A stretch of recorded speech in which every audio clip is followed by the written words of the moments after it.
मैं देख रहा हूँ जहाँ गर्मी इतनी है और उमस है, और पिछले लगभग 4 घंटे से आप लोग यहाँ पर हैं और आखिरी दिन है चुनाव का, आज आखिरी प्रचार का दिन है और मैं जो जोश उत्साह देख रहा हूँ सब आपकी देन है। ये जो समर्थन हमें दिखाई दे रहा है दूर तक, जहाँ सड़क पर लोग हैं, पंडाल में तो है ही, लेकिन पंडाल के बाहर भी जहाँ कहीं छाया मिल रही है वहाँ भी दिख रहे हैं। और ये जो छोटा हाथी दिखाई दे रहा है उसके ऊपर भी लोग खड़े हैं, मंच भरा दिखाई दे रहा है। दूर हेलीकॉप्टर के आगे भी लोग हमें दिखाई दे रहे थे, पीछे भी हैं, और जब नीचे से नहीं दिखाई दे रहे थे तो मंच को देखने के लिए कोई खंभा नहीं बचा।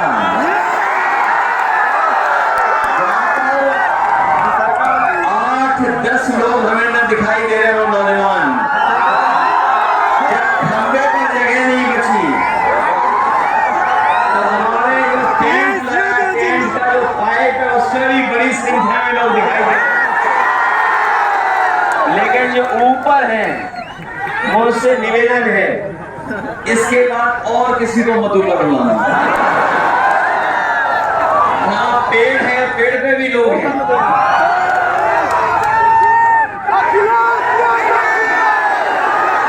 ये समर्थन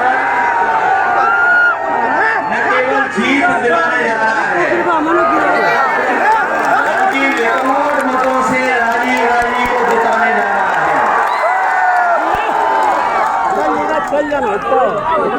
और जो लोग पिछले कई चरणों का चुनाव देख करके लड़खड़ा गए हैं, जो पिछले 6 चरणों का चुनाव देख करके लड़खड़ा गए हैं, न केवल खुद लड़खड़ाए हैं, उन्हें मैं समझता हूँ ऐसे लड़खड़ाए हैं कि अब उन्हें छड़ी भी नहीं बचा पाएगी। और भाषा तो बदली है, लेकिन जो साथी हमारे प्रधान सांसद जी का भाषण सुन रहे होंगे वो जान रहे होंगे कि पता नहीं क्यों प्रधान सांसद जी एम शब्द के पीछे पड़ गए हैं या मां शब्द के पीछे पड़ गए हैं। जहाँ कभी उन्होंने मीट को लेकर के पूछा, मच्छी को लेकर के पूछा, और जब उन्हें उस वक्त नहीं रहा तो मुझे तक पहुंच गए और उससे बोले भी नहीं थे। महात्मा गांधी जी को याद करने लगे। अब सुनने में आया है कि उन्हें परिणाम पहले ही पता लग गया है, वो मेडिटेशन करने कहीं पहुंच गए हैं, तपस्या करने। ये कितनी भी माँ कर लें, लेकिन वाले इनको छोड़ने वाले नहीं हैं। और देख लेना जब परिणाम आएगा तो यही कहेंगे कि उनकी तपस्या में कोई कमी रह गई थी। जो लोग 400 पार का नारा दे रहे थे, याद है कि नहीं याद है? जो 400 पार का नारा दे रहे थे, लेकिन 6 चरणों के चुनाव के बाद और जो जनता का गुस्सा उन्होंने 7वें आसमान पे देखा है। अखिलेश भैया जिंदाबाद। 400 पार नहीं, 400 हार और 400 पार का जो नारा दिया था उसको हम लोग बाद में समझ पाए। हमारे साथी जानते होंगे कुछ लोकसभा के बारे में जो गिनती है, जो लोकसभा के सांसद हैं वो लोकसभा में 443 बैठते हैं। और अगर ये बीजेपी वाले 400 पार की बात कर रहे थे, तो बताओ 543 में 400 पार कितनी सीटें हैं? 100। इस बार इन्हें 143 भी नहीं मिलेगी। इस देश की जो 140 करोड़ की जनता है, वो इन्हें 140 सीटों के लिए तरसा देगी। इसलिए तरसाएगी क्योंकि इस बार इन्होंने किसानों को धोखा दिया, नौजवानों को धोखा दिया, हमारी माताएं बहनों को धोखा दिया।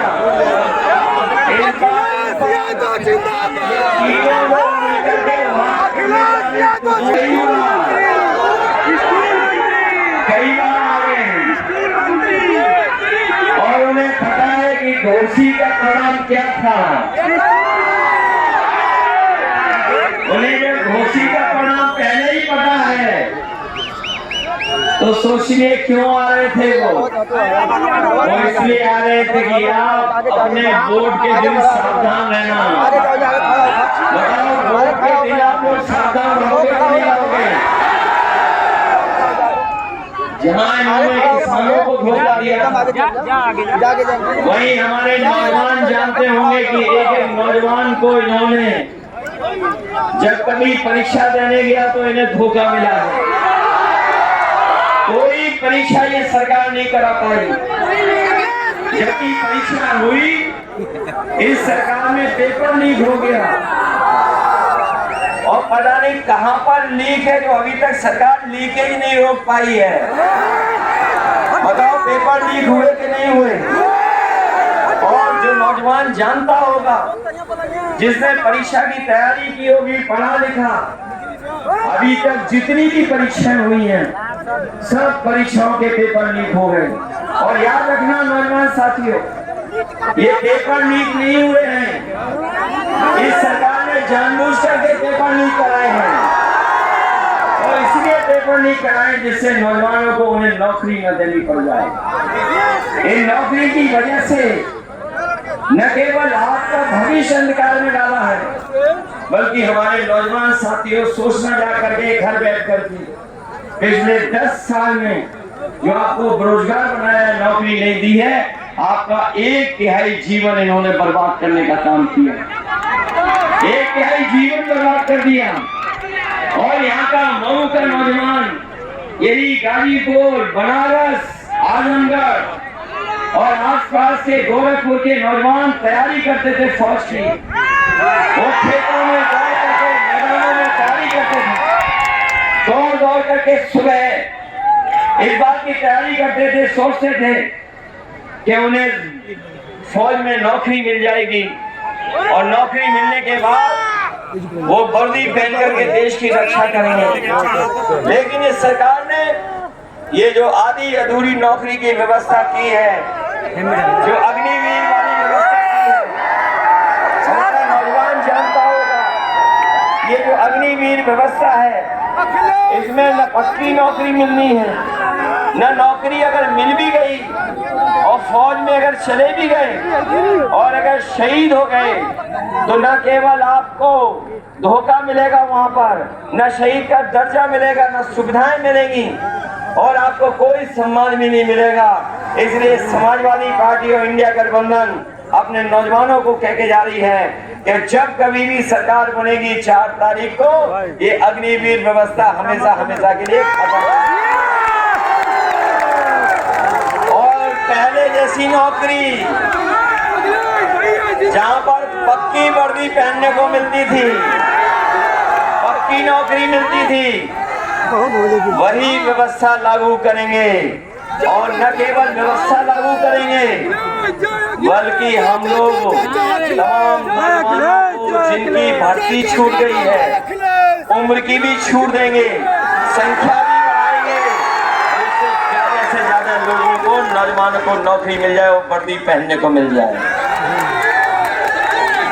साथियों, आज हम अपने खाकी वर्दी पहने वाले भी साथियों को देख रहे हैं। जैसे हमारा आपका पसीना निकल रहा है, इनका भी पसीना निकला जा चिंता में हैं अखिलेश भैया कि अभी तो फौज की नौकरी हुई है 4 साल की। ये बीजेपी वाले कहीं आ गए तो हो सकता है खाकी वर्दी पहनने वालों की भी नौकरी 3 साल की। इसलिए हम इन्हें अपने खाकी पहनने वालों को भी सावधान करने आए हैं। जब ये बात मैं कहता हूँ तो ये पत्रकार साथी पूछते हैं हमसे कि बताओ कैसे हो जाएगी हमारे खाकी वर्दी पहनने वालों की। तो मैंने जवाब में कहता हूँ कि बताओ अभी तक जो बीजेपी ने फैसले लिए हैं क्या आपको पता था वो ऐसे फैसले ले लेंगे? क्या आपको पता था कि रेलवे स्टेशन भेज देंगे? क्या आपको पता था ट्रेनें भेज देंगे? क्या आपको पता था हवाई अड्डे भेज देंगे? क्या आपको पता था कि हवाई जहाज भेज देंगे? क्या आपको पता था कि इलाहाबाद बैंक बिक जाएगी? क्या आपको पता था कि सरकारी नौकरी संविदा पे चली जाएंगी? क्या आपको पता था कि बोरी से चोरी हो जाएगी? क्या आपको पता था कि जीएसटी लगा देंगे और सब महंगा कर देंगे? क्या आपको पता था कि डीजल पेट्रोल महंगा हो जाएगा? क्या आपको पता था कि आधी रात नोटबंदी हो जाएगी?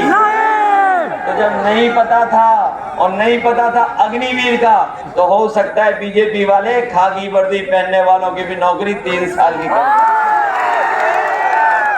इसलिए हम इन्हें भी सावधान करने आए हैं।